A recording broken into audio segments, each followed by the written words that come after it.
Il est 3h30 et maintenant on est parti pour un visa run.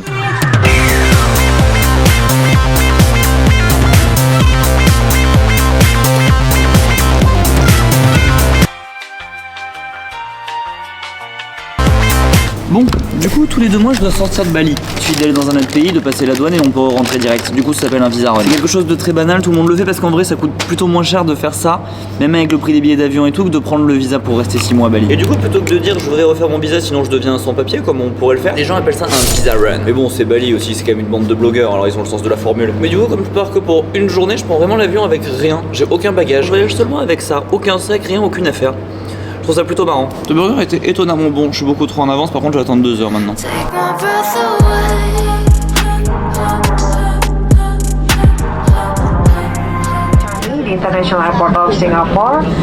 Bon, nous voilà à Singapour, j'ai plusieurs choses à y faire. 1. Trouver un taxi pour aller en ville. 2. Trouver des centres commerciaux, faire un maximum les malls. 3. Manger des trucs amusants, parce que la dernière fois que je suis venu, j'avais mangé des trucs vachement amusants, voilà la preuve.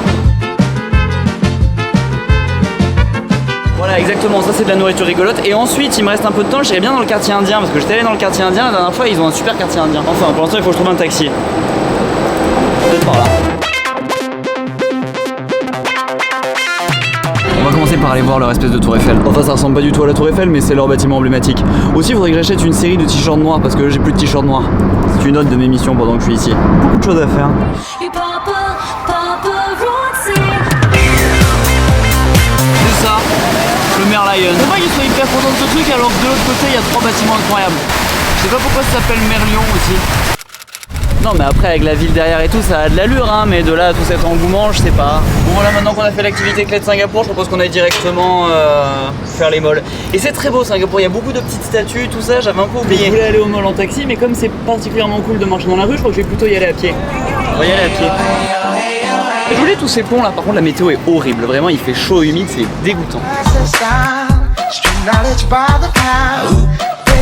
Incroyable le niveau d'œuvre d'art. J'envisageais éventuellement de me faire amuser mais je crois que c'est bon, ça y est j'ai vu assez de statues. Maintenant j'ai suivi les statues en bronze et je suis perdu, je suis allé dans le mauvais sens.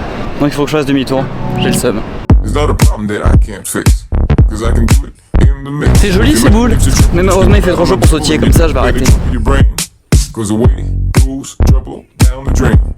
Bon me voilà au Raffles, l'hôtel ultra luxe. Selon la légende, Hemingway aurait séjourné ici. Je comprends, moi aussi je séjournerai ici. C'est un peu incroyable comme endroit parce que ça permet un peu d'imaginer comment c'était de venir à Singapour à l'époque des colons. Dans une énorme espèce de maison un peu coloniale comme ça, avec juste 2 petits étages, des palmiers, une pelouse impeccable, des petits salons très mignons pour boire le thé partout. Ça devait être festif hein. Après la nuit est à 1000 balles. Si on a 1000 balles à dépenser pour une nuit. En plus il y a un shop. Du coup je suis allé dans le shop, j'ai touché un bob, des babouches, un gant de cuisson, une trousse et un chouette porte-monnaie. Il coûtait 110 €, je l'ai reposé. Après j'ai touché des cadres mais j'ai pas de maison. Donc je suis allé voir des casquettes de golf mais je fais pas de golf. Bon j'adore ce magasin, j'adore cet hôtel mais en vrai j'ai passé beaucoup trop de temps parce que si je suis complètement honnête, ça fait quand même un bon moment qu'il pleut plus. Mais je crois qu'il y a un mall pas très loin et il est 13h, j'ai faim comme tout, c'est normal. Donc c'est le moment où je mange un truc amusant dans un mall. Allons faire ça. Je suis chez Jinja Chicken et je suis venu là parce qu'il y a une table de jeunes qui avait l'air de s'amuser follement. Mais j'ai pas les filmer parce qu'ils ont genre 12 ans donc c'est gênant. Il y a quand même un panneau K-pop for life et une espèce de poule avec un jogging. Déjà le coca est délicieux. Ensuite sur les algues il y avait le choix entre sel ou algues. J'ai pris algues. C'était pas forcément une bonne idée. C'est un genre de burger au coleslaw, pas mal. Pas loin non plus même. C'est amusant, c'est un goût qu'on connaît pas quoi. Le meilleur c'était le coca. J'ai pas fait exprès mais je crois que je viens d'arriver à Chinatown. J'ai encore pas un temps fou à faire ce marché, j'ai l'impression que j'arriverai jamais chez les Indiens.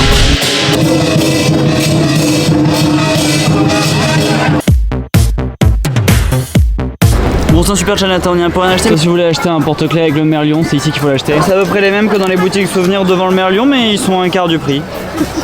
Mais bon, il faut avoir besoin d'un porte-clés Merlion aussi. Après, dans les stands derrière moi aussi, là, il fait le feng shui dans ta maison. Ah, il y a une cliente.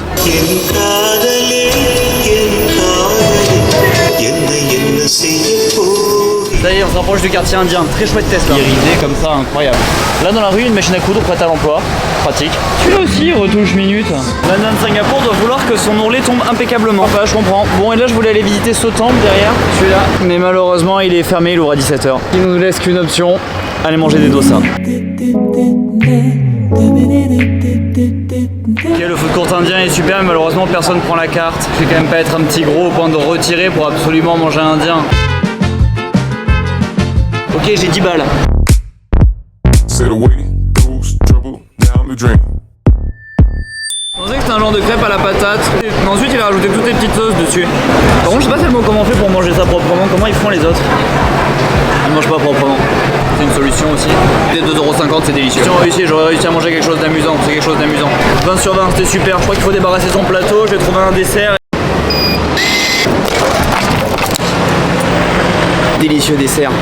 Ça redonne de l'énergie et tout, un régal. Je crois que le quartier indien, ça reste quand même mon préféré. C'est hyper joyeux, il y a des couleurs, c'est beau, ça sent bon. Et à les temples, du coup, ça sent hyper bon la fleur. C'est toute la rue est parfumée.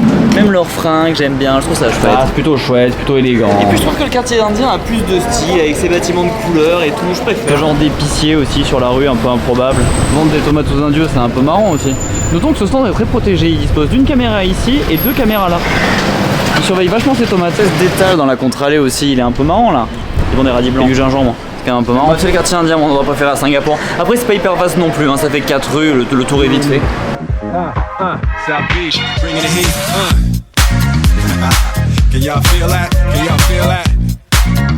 Bon, mais voilà, dans le mall, c'est beaucoup trop loin. Au début, ça a bien commencé. C'est assez agréable de marcher dans Singapour en plus parce qu'il y a plein de jardins comme ça partout. C'est tout vert, tout beau. Il fait chaud, mais il y a personne. Des grands trottoirs. On a l'impression que c'est aéré. Il y a plein d'endroits qui sont couverts aussi pour la pluie. C'est assez agréable de marcher. Malheureusement, cette étape n'a pas duré longtemps. On a vite changé d'ambiance. C'est long, il fait chaud. Finalement, ça me gonfle. En plus, il y a des passages piétons, mais les gens respectent vachement. Du coup, il faut attendre que le bonhomme soit vert. Voilà, franchement, Little India Orchard, 4 km à pied. Franchement, c'était pas du tout nécessaire. Vous pouvez vous en passer. J'aurais dû prendre un taxi. En plus, ils sont pas chers. Maintenant, je vais aller chez Babe. Il est 21h, je suis mort, je crois que j'ai fait tous les magasins de la rue d'Orchard. J'ai marché 16,8 km. Je vais finir la journée à 20 si je continue comme ça. Mais alors maintenant il y a plusieurs options. J'ai un avion demain matin à 8h, donc soit je trouve un hôtel, soit je fais le crevard et je vais dormir sur un banc de l'aéroport. Je crois qu'on connaît toute la réponse.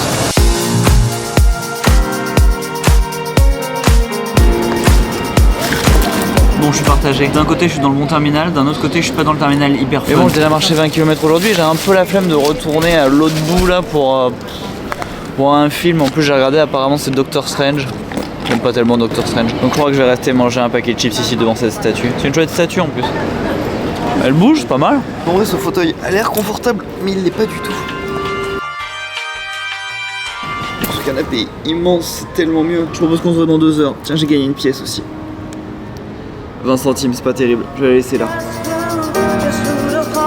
Des vrais arbres, perdent leurs feuilles. Après, Singapour, c'est super de toute façon. Déjà, ils ont plein de fauteuils sur lesquels on peut vraiment se coucher et se Ils vautrer. ont pas que des fauteuils pourris comme ça avec plein d'accoudoirs. Non, ici ils ont une large variété de canapés dans lesquels on peut se coucher confortablement. En même temps, tous les aéroports ont peut-être pas ça parce qu'après les passagers ils boivent dessus, ils finissent par faire des tâches. Je vais pas faire de tâches. Mais sinon, du coup, Singapour c'est quand même vachement bien. Hein. Franchement, c'est propre, c'est beau, c'est moderne, on se sent en ultra sécurité. Ça, c'est hyper agréable, les villes comme ça. Mais il y a aussi tous les derniers magasins, de la bouffe plutôt amusante. Les gens sont assez bien sapés aussi à Singapour. Surtout les filles, mais j'ai pas vu les 2 magasins où elles achètent leurs fringues. Donc, à mon avis, il y a des magasins que je connais pas.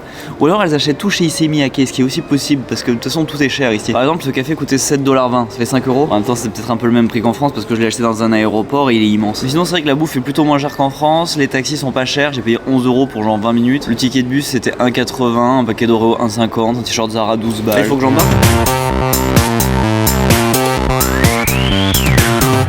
Pasar Paling. The local time now is 1:15 in the afternoon. For your safety, please remain seated until the seatbelt sign is switched off. Be careful when opening the flight compartment and please ensure you have all your personal belongings with En you. vérité, après 24 heures de voyage, ce chewing-gum fait très plaisir. Hein. Mais maintenant, je vais peut-être aller dormir pendant 12 heures. Faut que je me trouve un métier.